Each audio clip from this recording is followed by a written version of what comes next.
नमस्ते दोस्तों, आप सब कैसे हो। दोस्तों, अगर आप एसएससी सीजीएल की तैयारी करते हैं और उसमें सिलेक्शन होने के बाद इनकम टैक्स डिपार्टमेंट में आना चाहते हैं, मैं आपको आज इससे संबंधित ही एक अपडेट देने वाला हूँ। बात यह है दोस्तों कि आप यहाँ पर जो स्क्रीनशॉट देख रहे हैं, द गजेटेड ऑफ इंडिया, इसमें दोस्तों मिनिस्ट्री ऑफ फाइनेंस के अंतर्गत सीबीडीटी के तहत इनकम टैक्स डिपार्टमेंट में कुछ कैडर से संबंधित रिक्रूटमेंट रूल्स को लागू किया गया है। जहां दोस्तों आरआर को लागू किया है, नया आरआर आया है और वो किस किस कैडर के लिए आया है वो मैं आपको बताने वाला हूँ। दोस्तों, आपके लिए बहुत ही महत्वपूर्ण है, क्योंकि यहीं से आपको पता चल पाएगा कि अगर इस डिपार्टमेंट में आते हैं तो आपकी फ्यूचर में क्या प्रमोशन के चांसेस होने वाले हैं, क्या करियर ग्रोथ रहेगा। वो सारी बातें दोस्तों काफ़ी मैटर करती हैं। तो अगर आप इस चैनल पर नए हैं तो चैनल को सब्सक्राइब करके बेल आइकन प्रेस कर दीजिएगा ऐसे ही लेटेस्ट अपडेट जानने के लिए। तो दोस्तों, यहाँ पर आप देख रहे हैं भारत का राजपत्र, और इसमें 27 सितंबर को दोस्तों ये आरआर रूल आया है। और हालांकि दोस्तों बहुत पहले से ही ये चल रहा था आरआर आने का, और फाइनली जो है ये अब लागू हो गया है।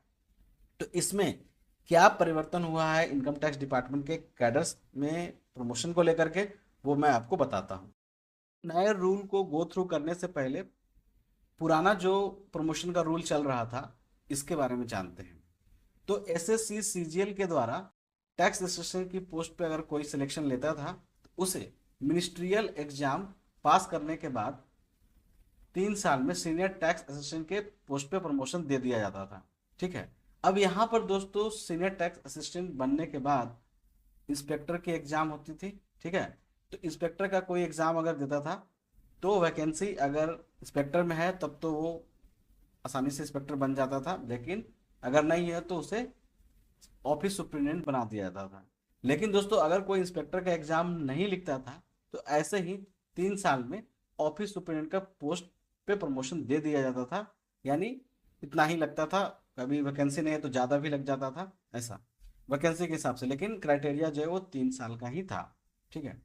तो अभी दोस्तों इसी में बदलाव किया गया है, और वो मेन बदलाव क्या है कि सीनियर टैक्स असिस्टेंट की जो पोस्ट है दोस्तों, उसको अब क्या कर दिया गया है, मर्ज कर दिया गया है इसके साथ, यानी ओएस के साथ मर्ज कर दिया गया है, यानी ये पोस्ट को एबॉलिश कर दिया गया है। ये जो नया रिक्रूटमेंट रूल आया है, तो चलिए उसको देखते हैं।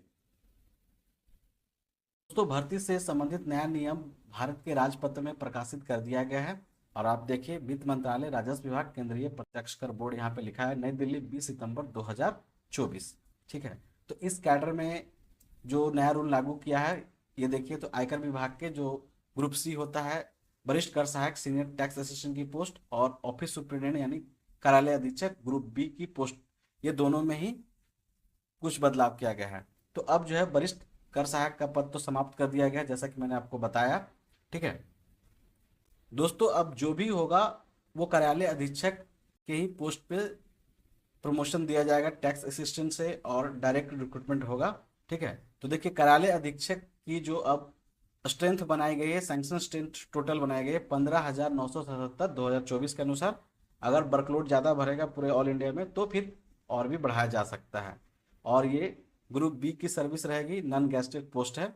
और इसकी जो वेतन स्तर है दोस्तों, लेवल 6 की रहेगी, 35,400 से 1,12,400।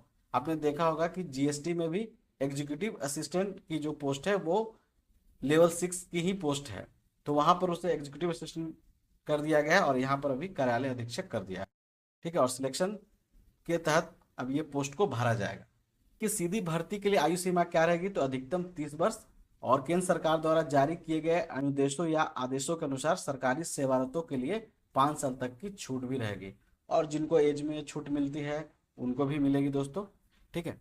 और जो क्वालिफिकेशन मांगा गया है, स्नातक की डिग्री पास होना चाहिए मान्यता प्राप्त संस्थान से।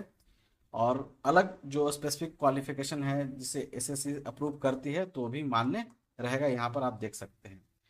प्रमोशन के जरिए आयु की सीमा देखते हैं तो उनके लिए कोई बॉन्ड नहीं है ऊपरी सीमा की, और लेकिन क्वालिफिकेशन उनको ग्रेजुएशन होना चाहिए जिनको प्रमोशन से इस पोस्ट पे जाना है।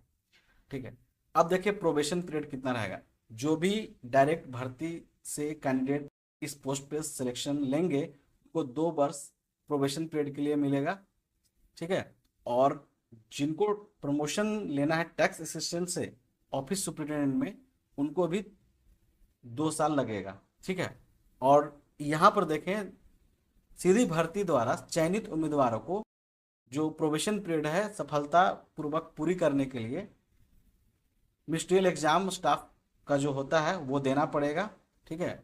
और उसके साथ ही 6 सप्ताह की प्रशिक्षण भी पूरी करनी होगी, दोनों के लिए, डायरेक्ट से जो आएंगे उनको और जो प्रमोशन लेकर के बनने वाले हैं उनके लिए। अब यहाँ पर देखिए भर्ती की पद्धति किस तरह से होगी, सीधे भर्ती होगी या प्रोन्नति द्वारा, या डेपुटेशन होता है, या कुछ अन्य तरीकों से भर्ती होती है। तो देखिए उसमें रिक्तियों की प्रतिशतता किस तरह से होगी। तो देखिए प्रमोशन के द्वारा 30% भरा जाएगा और डायरेक्ट रिक्रूटमेंट से 70% भरा जाएगा। तो दोस्तों इस 30% में किन से ये भरा जाएगा, तो देखिए वेतन मैट्रिक्स 25,500 से 81,100 रुपये का स्तर, लेवल 4 में जो कर सहायक की पोस्ट है उससे ही इस पोस्ट पे प्रमोशन के जरिए भरा जाएगा कैडर को। ठीक है। तो यहाँ पर देखिए टैक्स असिस्टेंट की ग्रेड में 10 वर्ष की आपकी सर्विस पूरी करनी होगी रेगुलर। ठीक है, ये ध्यान रखें, 10 वर्ष आपको करना होगा नियमित सेवा। ठीक है। और साथ में जो मैंने ऊपर बताया मिनिस्ट्रियल स्टाफ एग्जामिनेशन भी आपको निकालना होगा, प्रशिक्षण भी लेना होगा, तभी आपका प्रमोशन होगा। ठीक है। और जो पहले से यहाँ पर हैं उनके लिए तो पुराना ही रूल लागू रहेगा जैसा कि यहाँ पे लिखा हुआ है।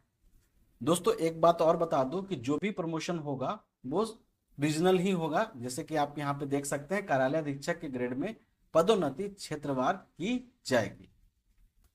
तो दोस्तों आपने नया भर्ती रूल जो लागू हुआ उसको देखा, और इससे अब जो भी टैक्स असिस्टेंट से आएंगे उनके लिए लंबा वक्त प्रमोशन के लिए इंतजार करना पड़ेगा, 10 साल का उनको कंटिन्यूअस सर्विस करना पड़ेगा, तभी उनका प्रमोशन इस कैडर में हो पाएगा, यानी कार्यालय अधीक्षक के कैडर में। और जो डायरेक्ट आते हैं उनके लिए तो वही रहेगा।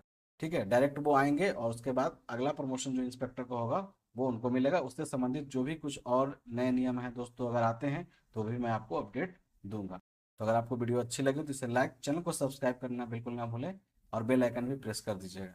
तो मिलते हैं नेक्स्ट वीडियो में, तब तक के लिए जय हिंद।